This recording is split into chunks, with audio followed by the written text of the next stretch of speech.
After being selected with the 28th overall pick in the 2020 NFL Draft and spending 4 seasons with the Baltimore Ravens, linebacker Patrick Queen signed a 3-year, $41 million deal with the Pittsburgh Steelers. Queen tallied 454 total tackles with the Ravens, including 297 solo and 37 for a loss, and added 13.5 sacks and 4 interceptions. In moving to Pittsburgh, Queen was supposed to be a key part of the defense on all 3 downs. Despite making the Pro Bowl last season, Queen was unhappy with his overall performance. For me, personally, I think I could have expectations and surpass them, and I'd still be upset that I didn't do more, Queen said via Brian Batko of the Pittsburgh Post-Gazette. I'm always going to be searching and looking for more that I can do, trying to be the best player I can be for my team and for myself. I didn't do that last year. That's what really aggravated me this whole offseason. Queen's numbers in Pittsburgh last season were impressive enough. The former LSU defender registered 129 total tackles with 65 solo and 6 for loss, 5 QB hits, 2 forced fumbles, and 1 sack. No one is worried about Queen's performance last season, except maybe Queen himself. The Steelers brought him in to be a run stopper, and that's exactly what he was.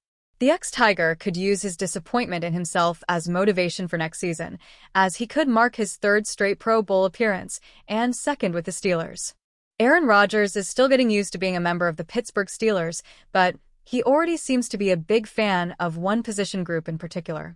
During his appearance on the Pat McAfee Show Tuesday, the newest Steelers signal caller praised the team's tight end group for how talented each player is in their own way.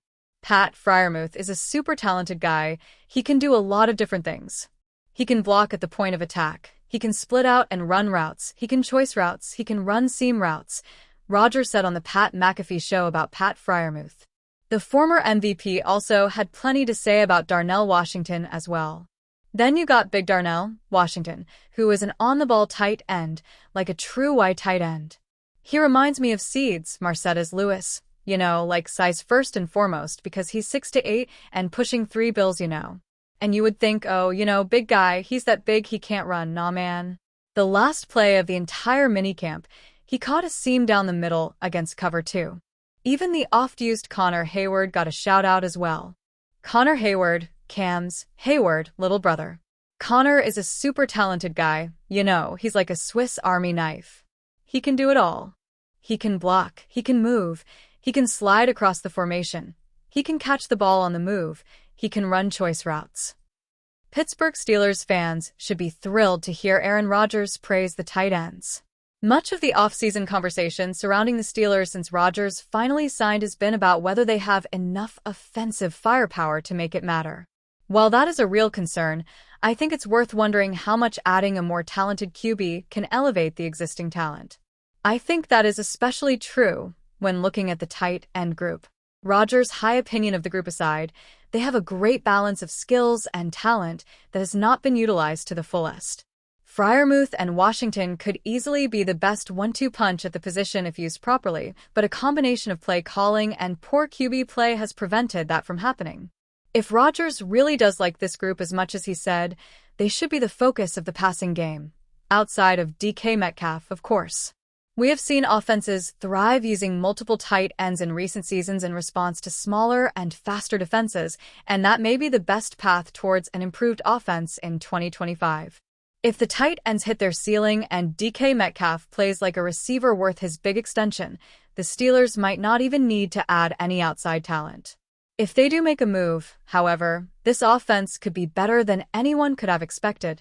ESPN insider Adam Schefter provided an update on the Steelers potentially trading for Dolphins cornerback Jalen Ramsey during his appearance on ESPN Radio's Unsportsmanlike Tuesday morning.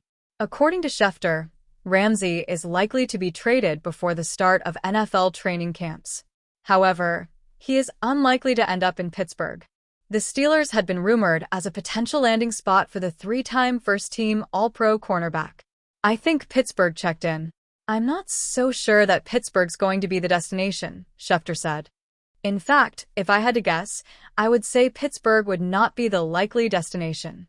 While the Steelers seem unlikely to trade for Jalen Ramsey, Schefter did provide a couple of potential landing spots. Both teams just so happen to be in Los Angeles.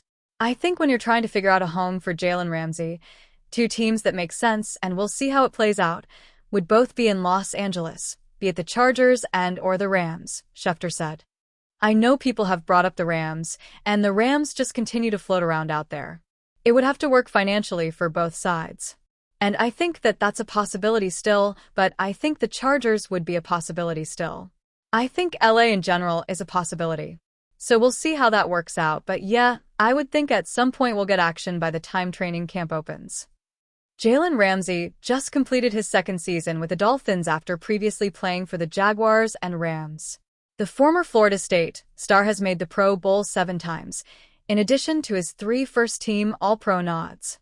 Ramsey also won a Super Bowl during his time with the Rams. While Schefter expects Ramsey to get traded sometime in the next month, Dolphins star receiver Tyreek Hill is doing what he can to keep the star defensive back in Miami. Speaking at Fanatics Fest over the weekend, Hill said that he plans to meet up with Ramsey this week. "Oh, I'm going to hang out with Ramsey next week, man," Tyreek Hill said. "So, I'm going to get him back, full court press. I'm getting Ramsey back in a Dolphins jersey. I don't care what they say." Hill and Ramsey both entered the NFL ahead of the 2016 season, before going on to star in the league.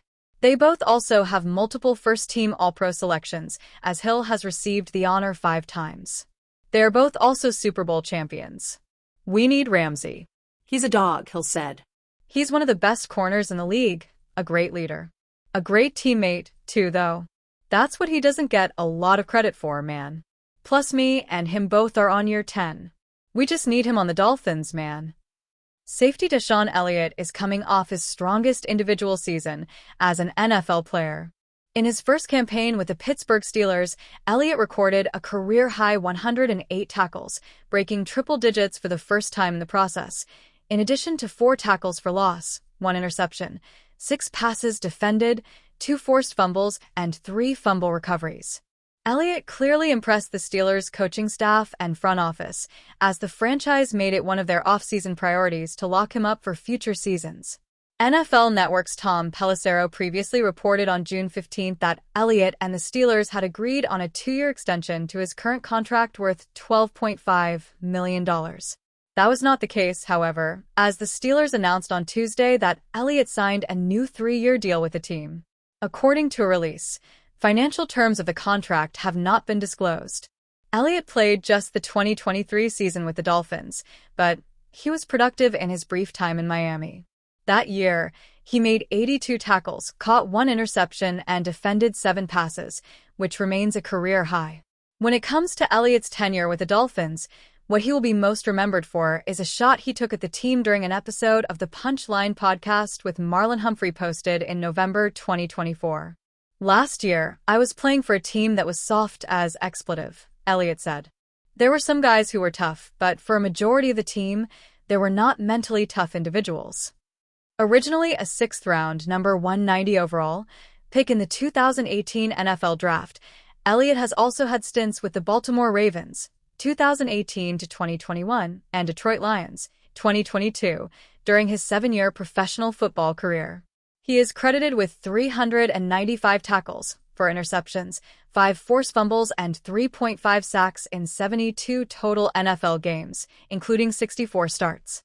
Elliott played 3 years of college football at Texas, where he was a unanimous All-American in 2017 prior to being drafted by the Ravens.